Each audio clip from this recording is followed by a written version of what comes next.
O Parlamento do Reino Unido rejeitou nesta terça-feira o acordo para o Brexit apresentado pela primeira-ministra Theresa May. Com 432 votos contrários e 202 a favor, essa foi a maior derrota parlamentar de um governo na história recente da Inglaterra. O acordo rejeitado nesta terça-feira previa uma separação amigável entre o Reino Unido e a União Europeia e vinha sendo costurado por Theresa May há 2 anos. Se um acordo não for aprovado até o dia 29 de março deste ano, o país sairá da União Europeia sem um período de transição. Logo após o resultado ser anunciado, a primeira-ministra britânica afirmou: está claro que a casa não apoia esse acordo, mas a votação dessa noite não diz nada sobre o que o parlamento apoia. It is clear that the House does not support this deal, but tonight's vote tells us nothing about what it does support. Agora a Premier terá 3 dias para apresentar uma espécie de plano B que será analisado pelo parlamento. O professor de Relações Internacionais da FGV em São Paulo, Oliver Stuckel, destaca que um caminho possível é a realização de um outro referendo no país. Os 2 cenários mais prováveis nesse momento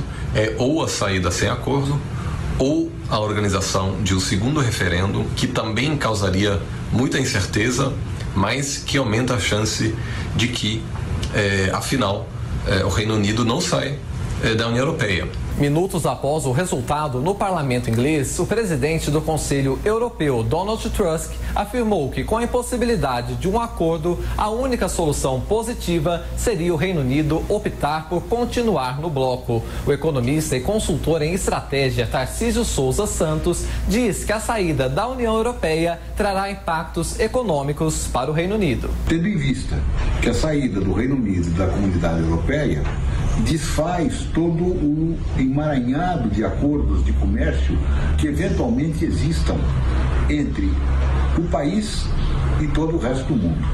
Isso é um trabalho grande, difícil, complicado de ser feito. Com a derrota de May, o líder oposicionista do Partido Trabalhista, Jeremy Corbyn, convocou um voto de desconfiança contra o governo. A medida deve ser apreciada nesta quarta-feira e pode culminar na saída da Premier britânica.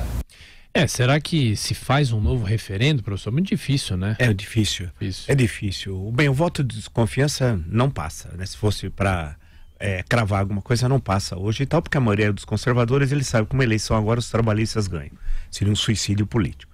2, é necessário fazer um novo acordo para sair. Tem a questão da Irlanda, são questões muito complicadas, é difícil de forma sucinta explicar aqui, mas a fronteira entre a República da Irlanda e a Irlanda do Norte.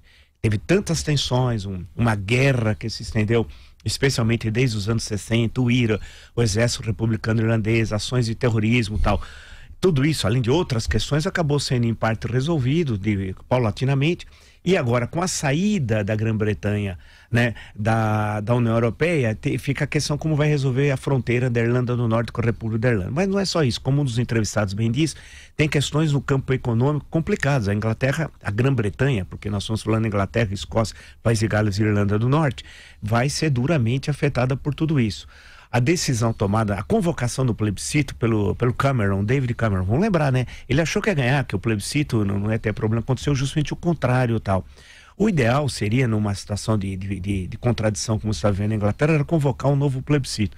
Isso também não será fácil. A possibilidade da crise se estender com efeitos danosos à economia britânica é muito grande. Agora, a convocação antecipada de eleições seria uma derrota para os conservadores, porque os trabalhistas venceriam. Por outro lado, os trabalhistas não deixam claro a sua posição sobre o Brexit, se aceitam esse tipo de acordo ou não, se são a favor de um novo plebiscito. Em suma, é uma situação muito complicada no campo político e provavelmente deve se estender por boa parte desse primeiro semestre.